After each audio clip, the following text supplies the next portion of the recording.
Hello and welcome to Fair Trade. We are back again for part 2 of an episode where I am having the great joy of sitting down and talking with Jeff Toone. So we hope you got to hear the first part of it. If you haven't, we invite you to go back to faithunfilteredpodcast.org and find that and take a chance to listen to it, because you're going to want to hear all that leads up to what Jeff is going to share with us in this episode. So, Jeff, thank you for being with us before, and thanks for coming back and telling the rest of your story. All right. Thanks again, Blake. Yes. So we left off where I had gotten out of the Coast Guard.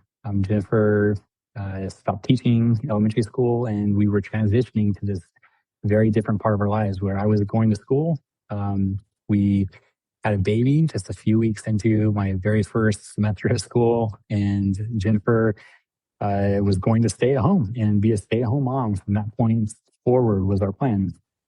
And I talked a little bit about, in the first part of the episode, about kind of our commitment back to the church, and that so many of our decisions were based on what we were taught were the things that we should do. And we had started checking off these major boxes. We had gone down the list and we were checking off all the important boxes. So as we transitioned down to school, I really enjoyed my time there, and I got a lot of really good experiences, and I really had fun kind of digging into the academic side of things and learning about science, and kind of opening my eyes to the complexities of this natural world. And Jennifer was at home with the kids, and this is where our perceived realities begin to separate. And I was, and in so many ways still am, blind to her experience. And she has been a good communicator and has helped me understand so much. But I frequently miss, some context, and I miss some of the experiences that she may be having, and they're different than mine. So we were very involved in a church down there as this young, newly married couple with a brand new baby. They quickly welcomed us into the local ward and put us to work. And in addition to school and home, we spent a significant amount of time serving in various callings in that ward. And I was quickly called into the Elders Quorum presidency as one of the counselors. And that pretty much continued the entire time that we were in school. Presidents would change, and I would always be shuffled around somewhere, but then still kept in the Elders Quorum presidency. And she was primarily kind of focused into the Young Women's Program. And I know that is a part of her experience that was really difficult for her prior childhood, experience, and just some of the struggles that she had with her growing up years in the church. And so it's interesting that with the inspiration that was involved in these callings, that she kept being put in these difficult positions.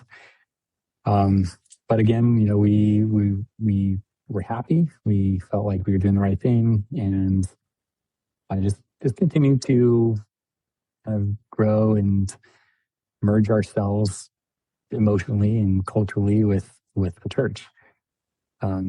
So I was down there for 4 years. When I graduated, it was another one of these moments where we didn't quite know what was going to happen. It was a really difficult time in the economy. It was 2011.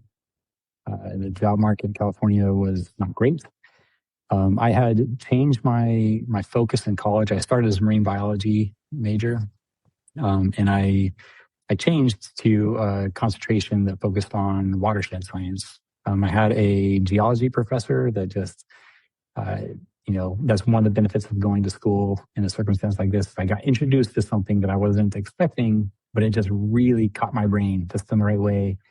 And I just became fascinated with hydrology and geology and just some of the processes that are involved in that. And so that was my degree. And I I figured that this is California. There's going to be water jobs. Water is so critical in California. It's a safe bet for a career. But it was still difficult. So we graduated. I graduated, and I had been applying to try to find a job for months and months and months before I graduated, because I have a family. I've got commitments, and we can't just hope for the best. I did everything I could to find a job. But by the time I graduated, I still didn't have anything lined up. So I was working at RAI at the time, just as a part-time employee, and was able to transfer up to Sacramento. And so we feel like there was inspiration involved in this decision to go up to Sacramento. And we've had these experiences in our marriage where we feel like we had faith that things would work out well as long as we're doing our part, that things would work out well. All the rules. Yeah. And we always said that we feel like we have to make the leap off the cliff before we know that we're going to be rescued. And that's how it felt. And that was kind of confirmed again. So we took this shot in the dark. We moved up to Sacramento, and I ended up getting a job eventually. It took some time, but I got a job with the U.S. Geological Survey and the program that monitors flow throughout the California Delta with the San Joaquin and the Sacramento River.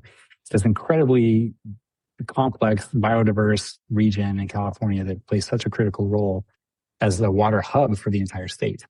And so it was incredible getting to work on this project that dealt with the hydrology in the Delta in this really critical water infrastructure. So that was another really good opportunity to learn and get some experience. We likewise continue to be involved with the church, and I loved my job. I loved that work, but it was really poor pay. By that time, we had 4 kids, and our hands were very full. We were stretched very thin, and having the church there was an aspect of support, just emotionally. And I know that Jennifer describes in her story that we needed some financial help for a little while, and that was really uncomfortable. And I deeply appreciated the help. But it was not a positive experience. It was something that kind of hurt.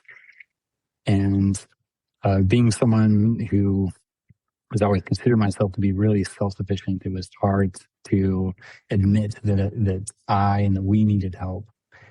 So as time went on, we slowly made it through that process and had some really fortunate things that happened that really helped kind of stabilize our family. And I'll swing back toward kind of our church experience again. As I was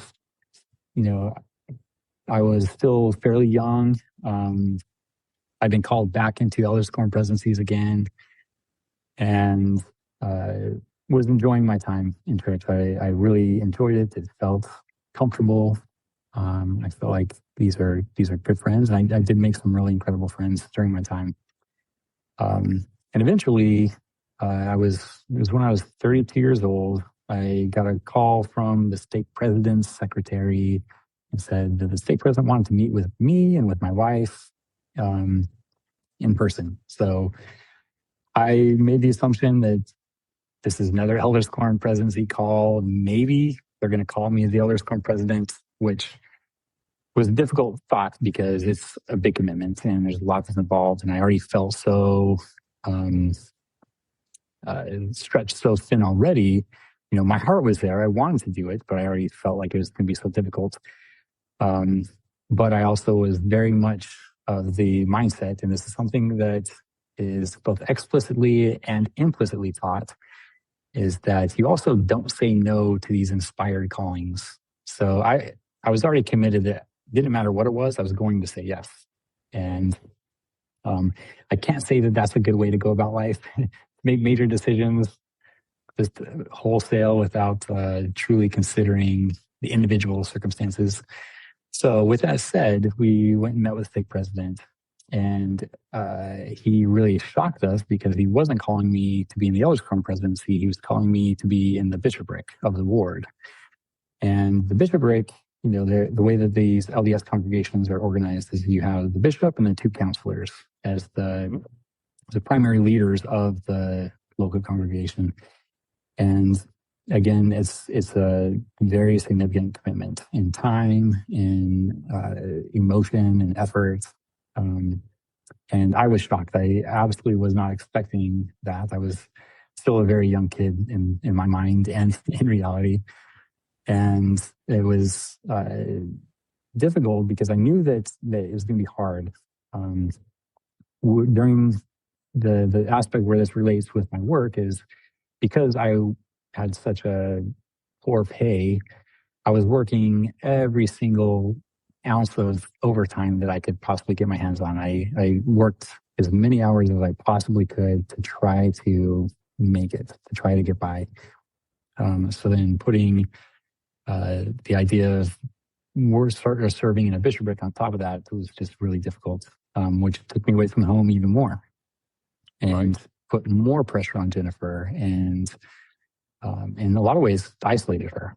And so I accepted the calling, and I was set apart at the time as the second counselor on the bishopric. It was also a really special moment for me as well. My dad, I'm trying to think how to describe just so that the other listeners can kind of get a sense of this, but I've talked a lot about my dad.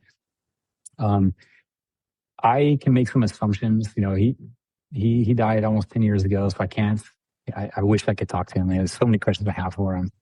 But I can make some assumptions about what his beliefs were, what his faith was like.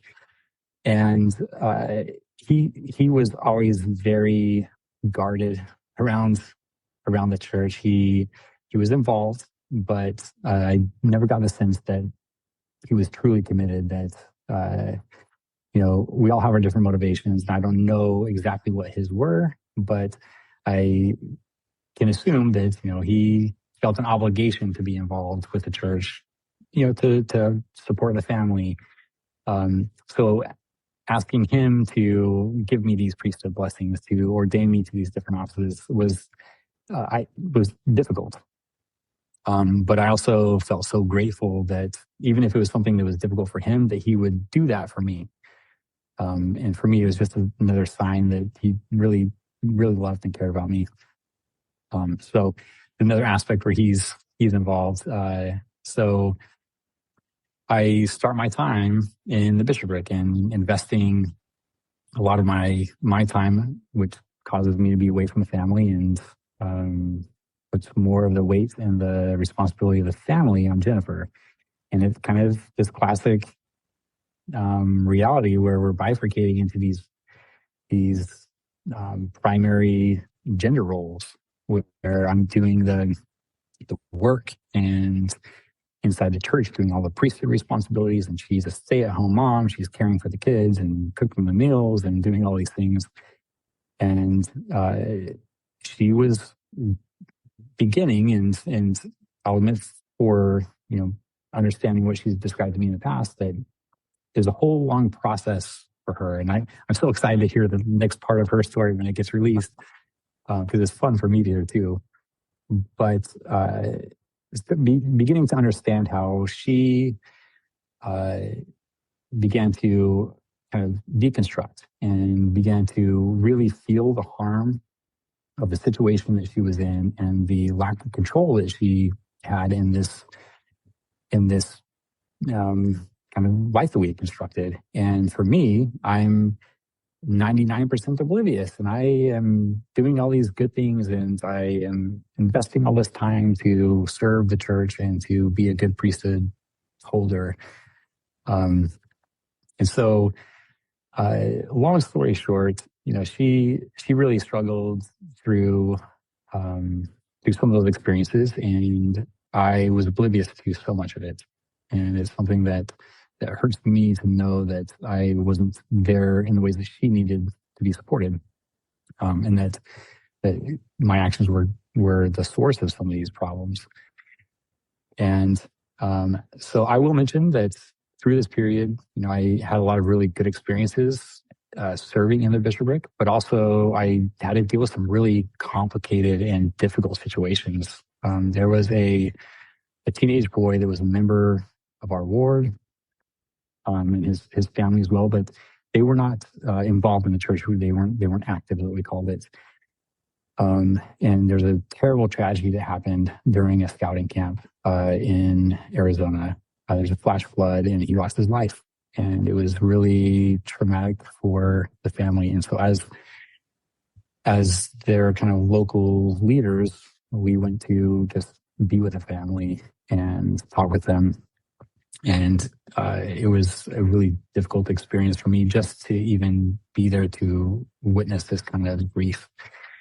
And in addition to that, being involved in people's personal lives in ways that you wouldn't normally just as a friend. These priesthood leadership roles are complicated because you are taking what could and should be this natural, close relationship between individuals and kind of forcing the cogs to meet, because I might not be this person's friend, but now we're expected to have this close relationship where people tell us their deepest struggles by assignment. And it was never something that felt like it was genuine as it could be. So throughout this process, I've considered myself to be a lifelong learner. I have continued to love history, and I listen to a lot of podcasts. And this is back in the early days of podcasts. And so the first thing that kind of pierced this bubble that I was existing in was listening to some podcasts about some of the police brutality and ways that minorities, in specific stories about ways that the young Black men had been treated and murdered by police. And thinking through the context of my experience, what if this kind of thing is happening to people and I had no idea, what else am I missing? And so I just began to kind of question my own perception of my experience and of the rules and norms of our society and our culture, and began to recognize areas where I had these racist tendencies, and I had these things that had been taught to me, I can assume not intentionally and not with malice, but these things that existed in my environment growing up. And so I began to question those things and talk to Jennifer about it. And we would talk through some of these really complicated stories and thinking about how we benefit from these systems and what does that mean? What do we do? How do we change from our position? And so that was the first kind of reality check of there's this broader world beyond my experience. And there are things that are different than I thought. So as we continue, Jennifer and myself were having very different experiences. She is, I'm so excited to hear her story, her version of this, but she is deconstructing along the way. And she's having these experiences that are causing her to reflect and to begin to change her understanding and her belief. And likewise, but in a very different way, I was building this framework for this different way to understand life. I rely heavily on science and on my understanding of consciousness, of the broader rules of physics, the laws of physics, and the way the universe operates, and where did we come from, and what is God's place and interaction in this universe? How does that fit in with my understanding of God and creation, and And so I'm kind of building this framework of different understanding. And I remember, it's another small moment that ended up kind of changing a lot of things for me. Is I watched this video about neutron stars, and something that was interesting for me at first, but then it kind of sparked this interest into physics and astronomy. And so I spent the next couple of years, and still to this day for that matter, just really loving and learning about astronomy and astrophysics and that entire world of the reality of the cosmos and these bigger ideas and bigger thoughts. And also at the same time, learning about church history. During this period, the LDS Church they were working on a project called the Joseph Smith Papers, where a few people, and there's an association between BYU, between the church history office, where they were in a very academic way, a very rigorous way, going back through primary sources and finding and collecting and ultimately publishing all the correspondence that Joseph Smith had his hands on. Anything that was directly related to him. And this project was coming about at a really important time for me. I, again, was very committed and a very literal believer. And I am someone who has always loved history. And so I began to learn deeper, research deeper about church history. And, I think we can all agree that history is complicated, and LDS, restoration history is extremely complicated. And there was so much that was going on at the time. Not just Joseph Smith, obviously. There's this whole world of excitement and interaction and ideas, all flourishing from this new country.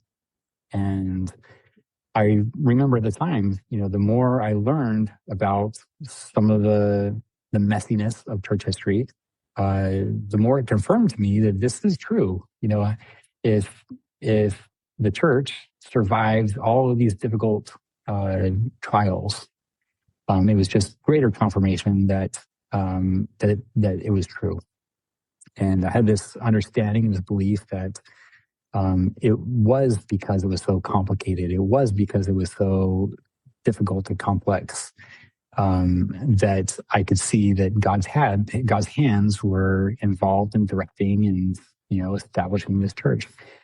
So I spent a lot of time just researching and learning about the church, and it is another kind of framework that I was building. And so we continue on. Life changes. We're kind of accelerating through the years now. We end up having 6 kids total.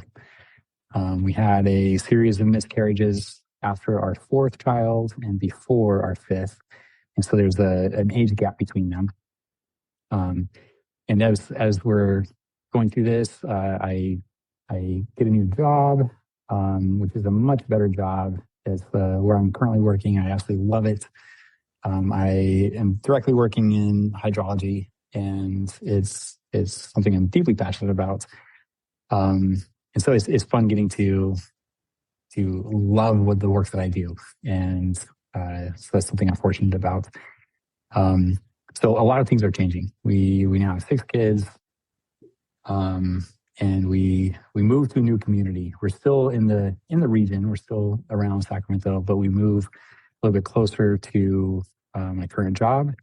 We moved into a brand new house, which was exciting. It's a larger house that has room for all of our kids. Actually, yeah. And we move wards. So I get released from the bishopric, and we move down to this new ward. People are super friendly. We felt like we quickly made some friends, and we were, brought into this wonderful community. It's one of these aspects of the LDS Church, in this example of, you feel like you can go anywhere and have people that you share this deep common bond with, and you can be friends with any of them. As time goes on, we get settled in this new ward. We are there for a little bit of time, and things are difficult. The relationships aren't as mutually beneficial as we felt, and I'm gonna let Jennifer speak on her experience of this. But she had some really hard time with some of the dynamics in the ward and within the state where we were. Just a lot of unkind people, and at the same time, this is about the time that COVID began, and we had our last baby. We had her the week before the lockdowns in California. So we're very fortunate in the sense that I got to be there in the hospital with Jennifer while we were having the baby. And if that had been a week later, I would have not been able to go in there with her. So we were really glad about that. And so our last child is kind of our marker in space and time with COVID. So we know exactly how long it's been since COVID began because we know how old she is. And so with the change in the world and with everything that changed with COVID, the interesting thing, there's so many difficult aspects of going through that global pandemic. We're brought back into our home and we're kind of isolated from the rest of the world. And it ended up being really interesting because it was the first time that Jennifer and myself had been given the opportunity to kind of step back from the church, to take a breath, to be able to have a little bit of space between us and this day-to-day involvement in the church and this kind of busy aspect of the church being involved in everything. And we really began to feel some unease and some cognitive dissonance with our beliefs and kind of where we were changing and growing now. I'll mention, and I'll just keep this very general, but we had a very, very clear and kind of intentional and thoughtful process of reconsidering our understanding of politics, our understanding of the country that we live in, and the complexities that are entailed in this thing that I call myself as an American, and recognizing that this is not a kindergarten world. We live in a very complicated and very dangerous and beautiful and all these contradictions, that things are not just one thing. And so we're having this reanalysis and this recontextualization of our own beliefs, our own political beliefs, our understanding of what it means to help people, and then that kind of inevitably leads us to start to question aspects of the church. And are these things healthy for us? Is this teaching? Is this practice? Is this cultural aspect? Is this healthy in our lives? Is it good for our children? We have LGBTQ kids that have been open and honest with us, and something that we are so grateful for because we've been able to be honest with them. They bring us into their lives, and we get to understand what their experience is like. And as you can imagine, and I'll say again, just a caveat, the LDS Church is not one thing. There's a lot of complexity there too. But we had more and more struggle staying involved with the LDS Church, with our evolving beliefs and with our LGBTQ kids. And we just felt more and more like this was not a safe place for them. This is not healthy for us to bring them here to have these difficult interactions where we feel like we have to be there to protect them from these other people that we're supposed to be able to trust. And obviously, it's a lot more complicated than all of this. But over time, and I'm missing a major step, and I'll go back and cover this in just a second. But we kind of come to the decision that we can't continue to go. So I mentioned that just a second ago because I'm realizing I have skipped over a major part of our story. So going back into 2020. So our youngest was born. We're going through the COVID experience. During that summer, as we're kind of deconstructing and working through some of these difficulties that we're having with our local board, I continue to listen to podcasts, and I was always looking for new and interesting podcasts, and I happened to stumble upon Mormon Stories with John DeLynn. And I came into it cold. I wasn't quite sure what to expect. But I also had a pretty deep understanding of church history. And one of the first podcasts I listened to, they were talking about the Book of Abraham. And I won't go into details here, but literally over the course of a couple hours, my entire world crumbled and was flipped upside down and scrambled in every possible way. And essentially, my faith crisis was a moment. And in reality, it wasn't. There was years of building these frameworks that I was talking about earlier, where I understood and contextualized things in certain ways that enabled me to be at a point where, for me personally, when I had just a very slight change of perspective, then all of a sudden this flash, everything is different. If I gave a moment to allow for one possibility versus the other that I had been exclusively committed to before, suddenly this slightly different perspective changes everything. So to keep things brief, I rapidly lost my faith, my belief. It just evaporated.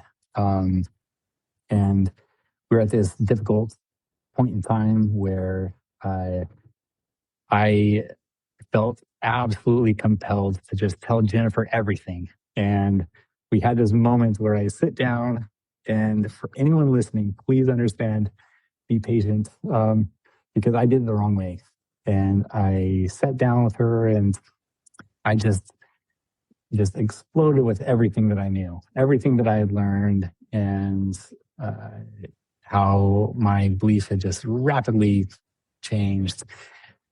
And I completely misread her. I misread the situation because she had a very different experience with me as we were talking things through, because I'm explaining these things to her that to me obviously make sense. This experience that I was having, that everything that we've been told was not true, that this is wrong for this reason, and that's wrong for that reason. And in my mind, I thought that she was on board and that she was agreeing with me and that we were on the same page. And as we get toward the end of the conversation, I'm beginning to realize I think I'm mistaken. I think that I made a tragic mistake. And so that then begins the next phase where we had daily conversations, these deep, deep conversations that would go for hours, that were very emotional and a little bit scary for us, because we've had this, in a lot of ways, a very simple marriage, because the framework that the church provided, it kind of simplifies relationships. And now we're having this deeply complex and complicated conversation with each other, trying to understand where we are, what our priorities are. If things are changing, what does that mean for us? And it was a scary moment for us as we're trying to work through these problems. And so eventually, we kind of realized that we're in a mixed faith relationship. We no longer have these shared common beliefs.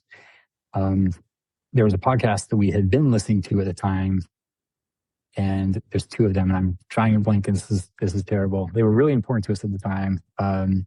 Marriage on a Tightrope was one, where it was specifically focused on, it was a mixed faith couple that were doing this podcast together.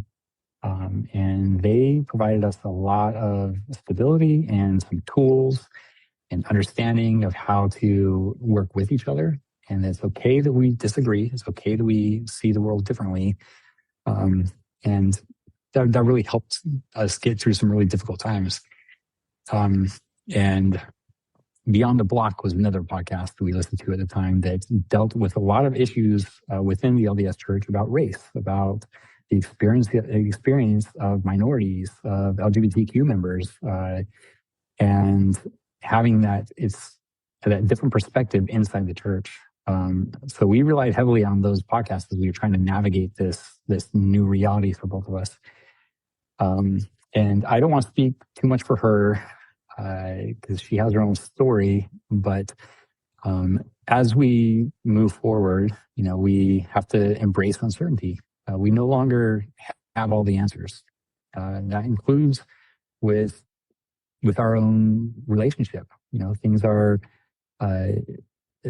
up to us to make right. We get to decide how we prioritize our relationship and what that means for our kids. Raising kids outside of this strict kind of pseudo-fundamentalist structure is a very different experience. We have to be very thoughtful and considerate about what's appropriate for our kids. How do we give them structure, give them guidance in ways that open their minds versus constraining them? Because our kids, I'm biased, obviously, but we have really smart kids. They're incredible. And we do not want to box them in. We want them to grow into the unique people that they are, because every single one of our kids are so dramatically different. They have such different skills and ways of thinking in life that are just absolutely incredible to watch them grow. And it's been exciting on this side of this faith transition and getting to be intentional in new ways about raising our kids and trying to figure out how to be responsible parents in this exciting new world. What an incredible gift you're giving them to allow them to explore their identity and self and grow. And that's such a gift. Yes. So I'll mention where things where our paths begin to cross with Community of Christ, because that was another lifeline in this process. As we began to lose this community that we had with the LDS Church, and a lot of these connections, there's another aspect of the story that is really important for us at the time. But we had some really close friends at this LDS ward that were very understanding, and they listened to us and listened, just as people who cared, not as assigned leaders, but just people who cared about us. They listened to our concerns, and they shared a lot of their own concerns, and it was really beneficial for us to have some people who had some guidance and understanding for where we were.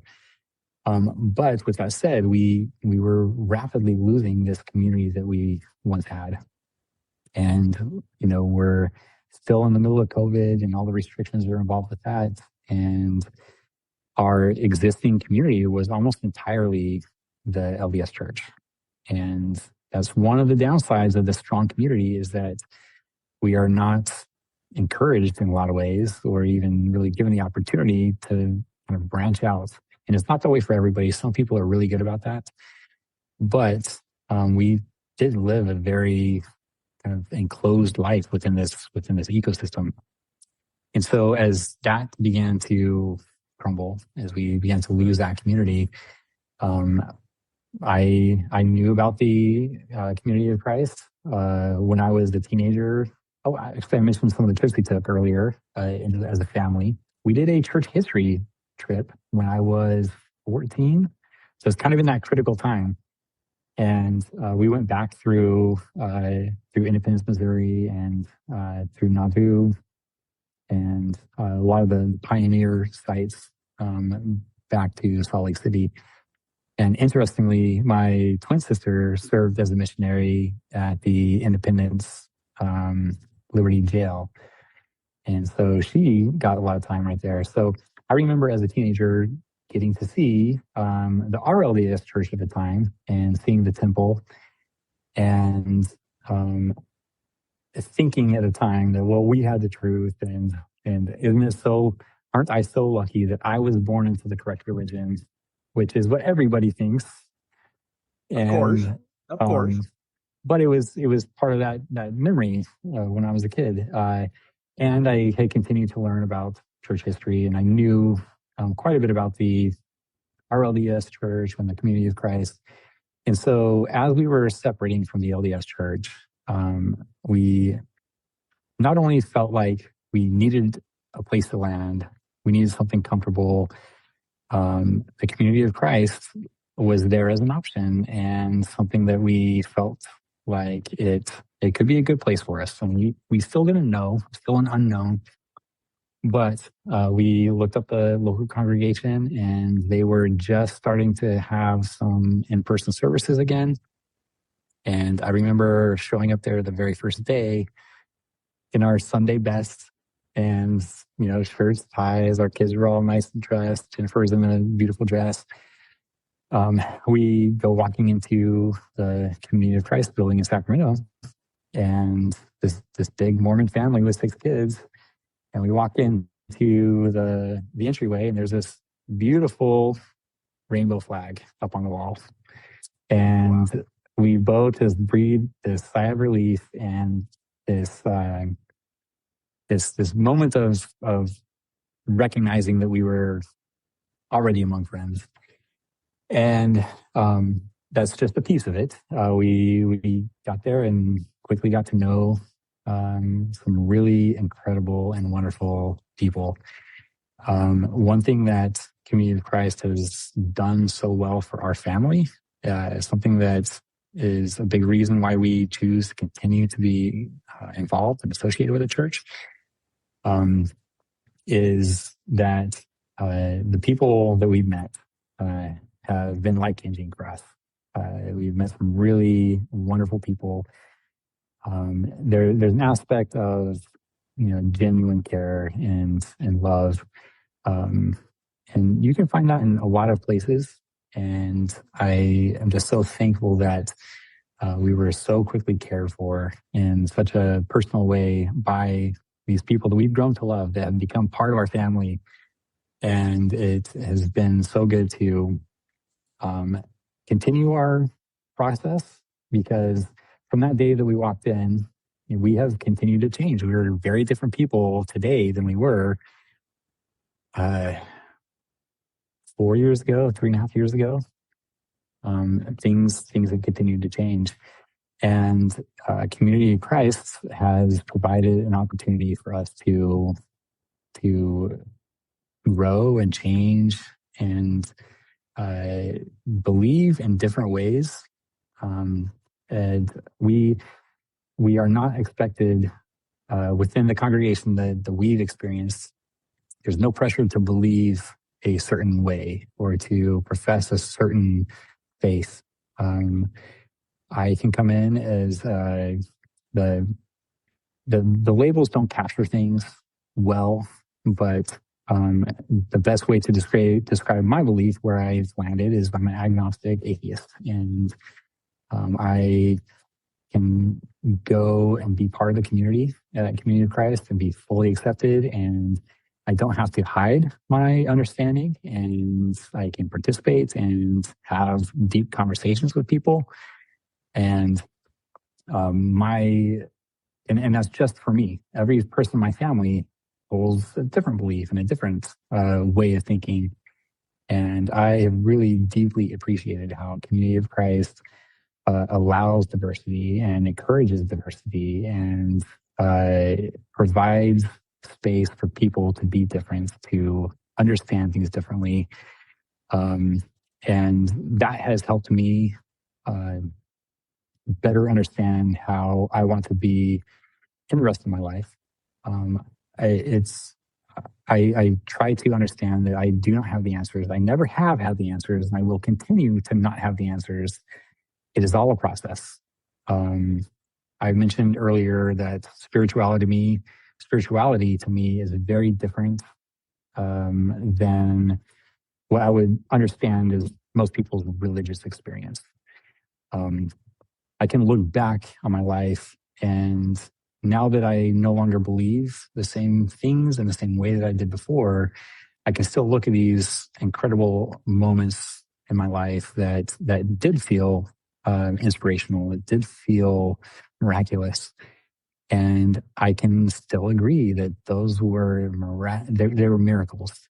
And it's in a different sense, but I can continue to find ways that that mean that bring meaning to my life, that give me a greater purpose. And I think that approach has merged really well with my experience with the Community of Christ.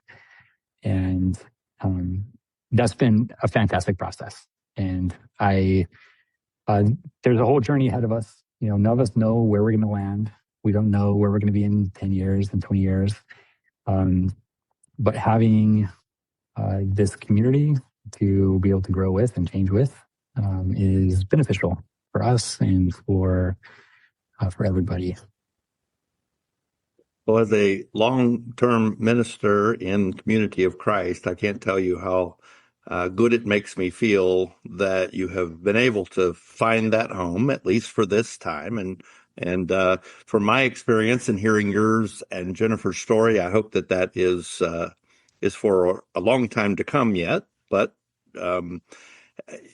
seems to have done. I'm just amazed, and I told Jennifer this as well when I talked with her. A lot of people would not have gone through what she went through and still be connected with a church at all.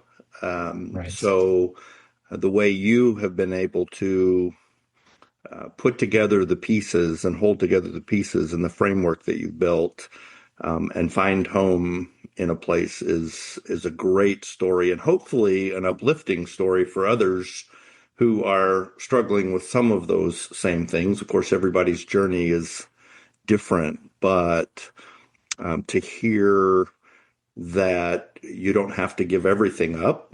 And, I've said also, now I've been a member of the Community of Christ, RLDS Church, and then Community of Christ my whole life.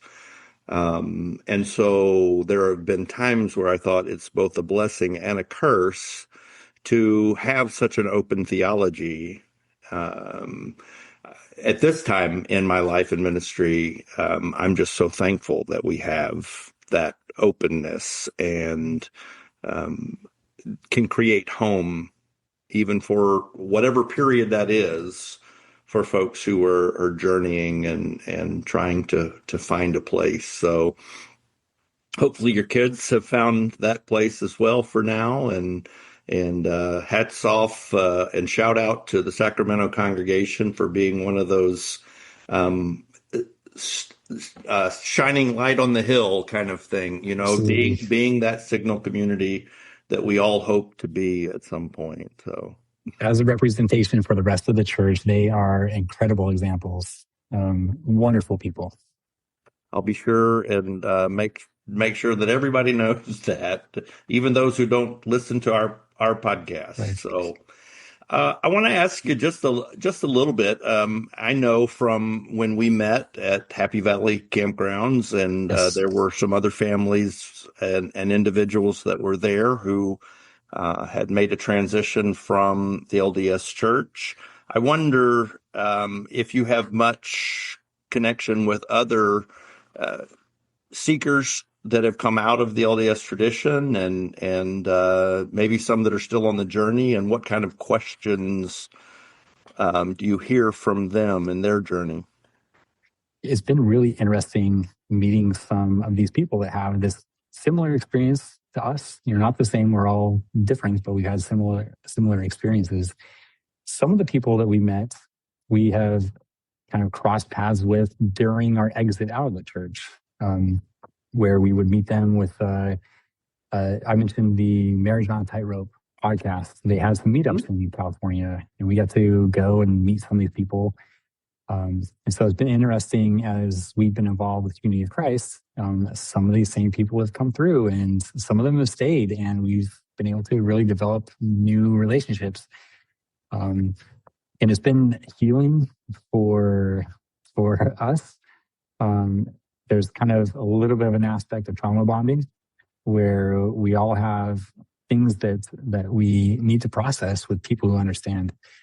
And so in the Sacramento congregation, there's a good core group of us former LDS that have really been able to open up and talk about our experiences and share some of these moments. And we spend a lot of time laughing. There's a lot of things that we can laugh at, and really be able to look back and just have that shared moment of kind of hysterical laughter. It's funny looking back on it. It wasn't funny in the moment, but it's funny looking back.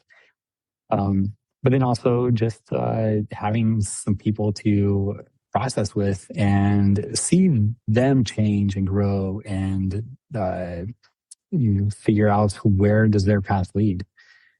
And it's motivational for me in the sense that I'm going to see these people change and grow and do different things, and that gives me the freedom to do what I need to, and but at the same time having this common place to be.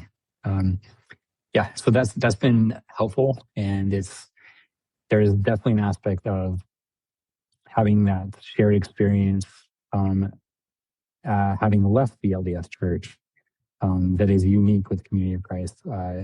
If we went to any other congregation, it would be unlikely that we would be able to have these kind of interactions and to be able to find the people that share this kind of experience with us.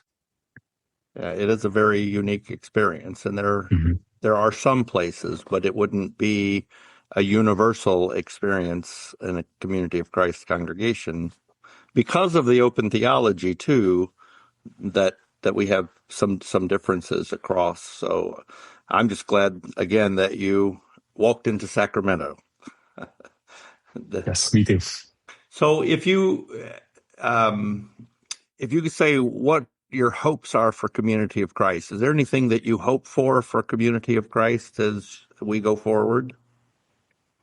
Yeah, I recognize that there's not one obvious and one easy path for the Community of Christ.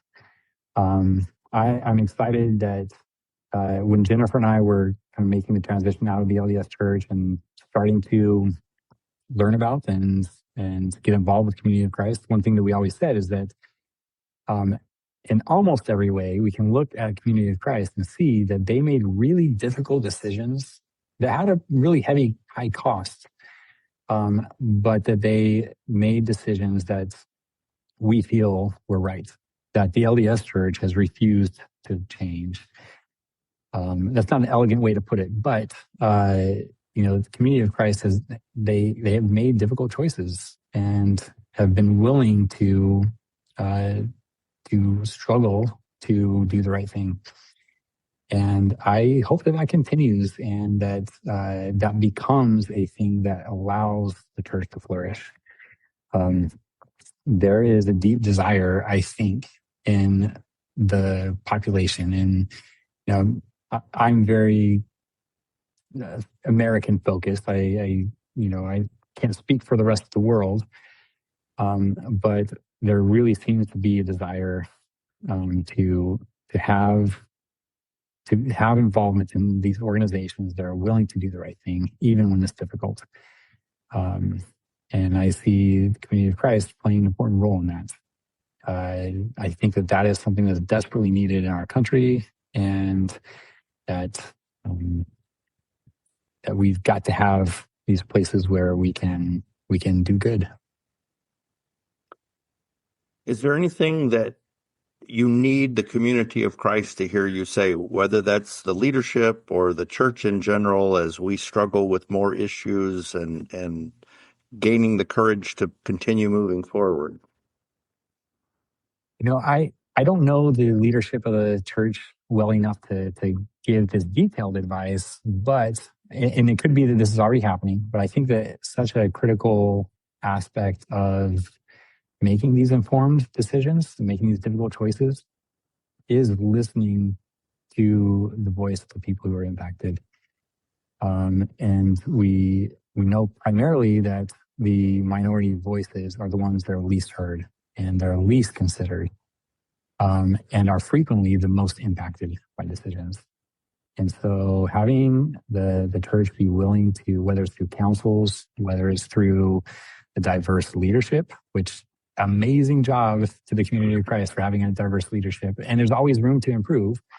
But having people represented who are impacted by these choices that can help truly guide and steer some of the decisions. I think that is something that has benefited the community of Christ and potentially is an important role in helping the community of Christ move forward. I think those are very wise words of counsel, and I'd like to say that I think we're really moving in that direction, that in fact those are steps that our new leadership are continuing to move us forward in. It's been a journey. We've moved slower in the past. There's been a lot of trauma here and there, but we are gaining that prophetic imagination, as our president, Stacey Cram, has encouraged us to do. So great advice. Well, Jeff, is there anything that I haven't asked or that you haven't had a chance to share that you'd like to add before we close? No, I think we've covered just about everything. And Blake, I'm so glad to have been able to meet you at Happy Valley. Just for the listeners, so you guys know, again, I'm not a big social person. I don't like being in front of crowds, and they somehow wrangled me into doing this multi-day puppet show up in front of the crowd. And there's this really nice guy that I got stuck next to. I kind of recognized his voice. It wasn't until the very end that when we were having a conversation, I realized, oh, this is Blake Smith from the podcast. Oh, I do know who you are. Yeah. And it was great to talk with you. And this has been fun sharing my story. And I think even more so, I'm enjoying hearing Jennifer's story. So I can't wait for her portion to come out, the second portion to come out. But Blake, thank you for giving me this chance to talk and to share my story. Well, I appreciate it. I know it is a very vulnerable thing to do in the first place. It's very personal, but I find as I talk to listeners that this series particularly is very helpful. So I deeply appreciate your willingness to do that, and knowing that you're not a social guy, which I would not have guessed from our puppet days together. So thank you so much for being willing to share the story. It's great to hear it from two different perspectives. And so I appreciate you taking the time to do that. And I know our listeners do as well. All right, thanks again, Blake. Well, thank you. And a special thanks to our listeners here at Faith Unfiltered. You've been listening to part 2 of the Fair Trade episode with Jeff Toone, and we invite you to look us up at faithunfilteredpodcast.org and check out other episodes of the Fair Trade series. We'll have that in our show notes. Maybe you would find when you're there that you'll find some other series that are helpful to you. Always feel free to send us a message if there's something you haven't heard that you'd like to hear, and we'll try to find a way to get that for you. Until next time, thanks again for joining us, and we hope you have a blessed day.